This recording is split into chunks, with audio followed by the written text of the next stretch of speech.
오늘은 차등배당, 보통 초과배당이라고 말을 하고 있는데요. 차등배당에 대한 방송을 진행하도록 하겠습니다. 5월달이 돼서 종합소득 신고를 하시게 될 겁니다. 그래서 아마 작년에 배당을 받아서 금융소득이 발생하신 분들은 종합소득 신고할 때 금융소득을 포함해서 신고를 하셔야 될 겁니다. 아시겠지만 이제 초과배당 과세가 강화됐잖아요. 네. 그래서 2020년도에는 초과배당을 한 기업들이 많이 있는데 아마 작년에는 초과배당을 한 기업들이 그렇게 많지 않을 거예요. 법이 바뀌었죠. 예, 네네. 그렇죠. 그래서 제가 한번 좀 드리고 싶은 말씀이 개정 사유도 보면은 이제 조세 회피 방지라고 해서 그죠? 그 전에는 이제 이게 분명히 공익적 목적이 더 크기 때문에 허용을 했다가 어느 순간 이게 사익 쪽으로 넘어가니까 이제 조세 회피 방지다 이렇게 바뀐 거죠. 네. 대표적으로 지금 이렇게 바뀌는 게 또 하나 있죠. 이익 소각. 그렇죠. 예. 네, 그러니까 배우자에게 증여 후에 양도하는 거. 그건 꼭 이익 소각을 말하는 게 아니에요. 네. 증여 후에 양도하는 게 이게 법에는 어떤 경우가 부당행위다라는 이제 규정이 나와 있습니다. 그런데 이제 우리가 이 증여 후에 양도하는 그 대상 자산이 어떠한 자산이든 간에 특수관계인에게 양도를 이제 양도세가 현저하게 줄어든다. 그런데 이제 법에는 분명히 이게 5년 이내라는 규정도 있고요. 실제 양도인 또는 이제 수중자가 실제 그 증여받은 재산을 본인이 사용하고 수익했다면 이거는 5년 안에 증여 후에 양도를 했더라도 인정한다라는 게 분명히 법규에 나와 있어요. 그죠? 그렇죠. 그걸 이제 활용해서 우리가 이제 증여 후 양도 행위를 해서 이제 이걸 절세 플랜의 일환으로 많이 활용을 했죠. 네. 이것도 이제 내년에 어떻든 이런 형태의 부의 이전 행위가 국가 전체적으로 보면 이게 원활한 자산 이전을 기여하는 공익적 효과가 있었다면 특정 시기에 과도하게 몰리고 이것도 여러 가지 마케팅을 통해서 이제 이게 사익 축으로 흐르고 있구나. 그래서 이것도 이제 과거의 정상적인 그런 절세 플랜의 일환에서 이제 지금은 조세 회피라고 정의를 내리고 이 5년을 이제 1년으로 단축하는 이제 그런 식의 개정안이 내년부터 실행이 될 예정이죠. 그럼 과세 어떤 정책의 어떤 변화 속에서 이 차등배당이라는 거를 세부담이 더 많아졌으니까 이제는 하면 안 되는 거냐라는 측면에 저는 좀 다른 이견을 좀 제시하고 싶어요. 질문들도 있더라고요. 네. 그러니까요. 네. 그럼 보십시오. 이게 배당이라는 건 원래 회사가 세법 때문에 배당하는 게 아니에요. 경영상의 이유입니다. 꾸준히 주주에게 배당을 해온 그런 레퍼런스가 앞으로 내가 추가적인 투자를 받는 데 있어서 굉장히 훌륭한 밑거름이 될 수도 있고요. 그 다음에 실제 투자한 주주가 있다면 주주가 얻고자 하는 건 뭐가 있겠어요? 배당 수익이거나 아니면 이제 자본 차익 아니겠어요? 또 국가 입장에서 봐도 제가 늘 말씀드리지만 이 법인 사업자가 법인 면허를 받는 순간 절세가 아니라고 제가 여러 번 말씀드렸죠. 개인 사업자가 내야 될 세금을 법인 사업자에게 그만큼 국가가 세금으로 당장 걷지 않고 유보를 시켜주는 거라는 거죠. 그랬다가 나중에 법인 면허를 반납할 때 그때 국가는 주주가 가져갈 소득의 일정 부분의 세금을 국가가 공적 배당으로 가져간다. 이렇게 이해를 하라고 제가 수없이 말씀을 드렸습니다. 맞습니다. 그래서 우리 장부에 있는 미처분 잉여금의 최대 45% 정도는 이게 국가라는 공적 주주의 몫이다. 근데 이제 이 국가가 나중에 법인 사업자에게 일종의 이런 혜택을 줘서 국가가 다시 회수해 가야 될 자금들이 저런 이제 초과 배당이라는 걸 통해서 이제 과도하게 일반 주주들에게 귀속이 되다 보니 국가 몫이 당연히 줄어들겠죠. 그런 의미에서 이게 사익 추구의 개연성이 더 크다라고 봐서 이제 초과 배당에 대해서 과세 제도를 강화한 측면도 있을 거고요. 그렇다면은 그동안의 초과 배당 때문에 배당을 하고 그다음부터는 배당을 안 했다. 그럼 어떤 문제가 벌어질까요? 뭐 당연히 잉여금이 쌓이겠죠. 잉여금 쌓이는 건 너무나 당연한 얘기고 저는 개인적으로 이게 나중에 기업의 출구 전략에 심각한 문제를 초래할 수 있다고 봐요. 왜 그럴까요? 결국 나중에 기업의 출구라는 거는 내가 주식을 팔거나 자녀한테 승계를 하거나 아니면 청산이에요. 네. 특히 청산할 때는 이제 주주에게 청산 배당을 해야 되기 때문에 그 막대한 그때 그 배당 소득에 대해서 배당 소득세를 내야 되는 거거든요. 그때 이제 중소기업이 그 배당 소득세를 상쇄시키기 위해서 보통 대안으로 찾는 게 퇴직금이란 말이에요. 뭐 40억 의제 배당을 2, 30억 퇴직금으로 대체하게 되면 세율이 절반 가까이 줄어들잖아요. 네네. 자, 그때 이제 세무당국이 그걸 액면 그대로 인정하지 않는다는 거죠. 왜 그럴까요? 기업의 구성원이 주주가 있고 임원이 있다고 제가 늘 말씀드렸잖아요. 네네. 물론 이제 대부분 가족법인들이 겸직을 하고 있지만 법적으로는 개별적으로 본인이 기업에 제공하는 원천이 다른 거예요. 주주는 뭐를 제한해요? 투자라는 행위를 하는 거고 이제 경영자는 경영행위를 하는 거죠. 그럼 경영행위에 대해서 내가 합당한 보수를 받는 거고, 주주는 내가 투자한 거에 대해서 배당을 받는데, 그 주주가 배당을 하나도 받지 않고 보수 형태로 모든 이익을 다 회수해 간다는 게 내 선택권이 있는 게 아니에요. 그건 그 기여도에 맞는 부분을 가져가야 되는 거죠. 그래서 꾸준히 초과 배당을 하다가 갑자기 배당을 하나도 안 했다는 얘기는 한편으로 어떤 의미로, 제가 공무원이라면 그렇게 해석을 할 것 같아요. 아, 이 사람이 분명히 배당으로 가져갈 몫을 다 인건비화했구나. 그럼 그만큼은 나중에 내가 세법상 이거를 부당행위로 보고 나는 이거를 배당 처분하겠다. 이익 처분. 라는 빼박 증거가 될 수 있는 거라는 거죠.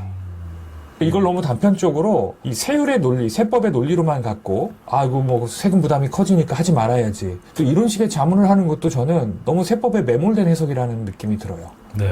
그냥 세금 좀 덜 내고 더 내고만 갖고 미시적으로 움직이는, 이건 정책이 아니에요. 그냥 뭐 당장 법인이 운영될 때는 큰 문제가 없다 하더라도 특히 일시배당을 해야 되는 기업들한테는, 그리고 그걸 이제 퇴직금으로 상쇄하려는 어떤 그런 의도가 있는 기업들한테는 근시안적으로 접근하는 이 배당 행위는 나중에 큰 걸림돌이 될 수 있다는 거죠. 먼저 하여튼 배당에 대한 거시적 의미에 대한 부분을 짚어주신 것 같아요. 네. 예, 그럼 차등배당 오늘 말씀해 주실 것 같은데. 네. 한번. 자, 차등배당에 대해서 이제 무조건, 아, 이제는 손대면 화상 입는 거, 이렇게 이제 낙인 효과가 찍혀진 것 같은데, 이제 그렇지 않다라는 의미로 제가 조금 더 거시적이고 좀 장기적인 입장에서 고민해 보시라라는 이제 제가 문제 제기를 한 거고요. 네. 차등배당에 대해서 뭐 다 아시겠지만 간단하게만 제가 한번 읽어보겠습니다. 네. 차등배당이란 회사에서 잉여금 배당 시 주주의 지분율에 따라 배당하지 않고 주주 간 배당에 차등을 두는 것을 말한다. 보통은 대주주가 소액주주에게 배당 권리의 일부를 양보 또는 포기함으로써 소액주주가 보다 많은 배당을 받도록 하는 것이다. 이게 바로 아까 말씀드린 네. 공익적 효과인 거죠. 네. 예, 가진 자가 좀 덜 가진 자한테 주는 이 자원의 배분. 네. 예, 이게 이제 공익적인 효과가 크다고 그래서 이제 이런 네. 초과 배당이 상법에는 허용이 안 됨에도 불구하고 세법에서 어느 정도 용인한 부분이 있는데, 네네. 예, 이게 이제 특수관계인 간의 네네. 어떤 이런 행위로 이루어짐으로 인해서 부의 이전 효과가 있다, 이렇게 본 거죠. 네. 그래서 이제 개정 전에는 초과 배당에 대한 소득세가 있고요. 네. 그 다음에 초과 배당에 대한 증여세가 있다면 네. 둘 중에 큰 거. 네, 큰 거였죠. 예. 그러니까 이제 둘 중에 소득세가 더 많으면 증여세를 안 냈어요. 아니, 그러면 증여가 더 유리한 거 아니야? 라고 할 수 있지만, 이거는 증여세가 과세가 안 된 거기 때문에 매년이에요. 네. 매년 판정을 하는 거죠. 그러니까 증여세는 10년 동안은 이게 합산과세가 되잖아요. 네네. 그래서 합산과세가 되기 때문에 소득세는 그 단기의 소득에 대해서 납부하고 끝나는 거기 때문에 네네. 기간을 장기적으로 놓고 보면 소득세가 훨씬 유리한 거였죠. 네. 그렇지만 당장은 배당은 15.4%에서 시작하잖아요. 네네.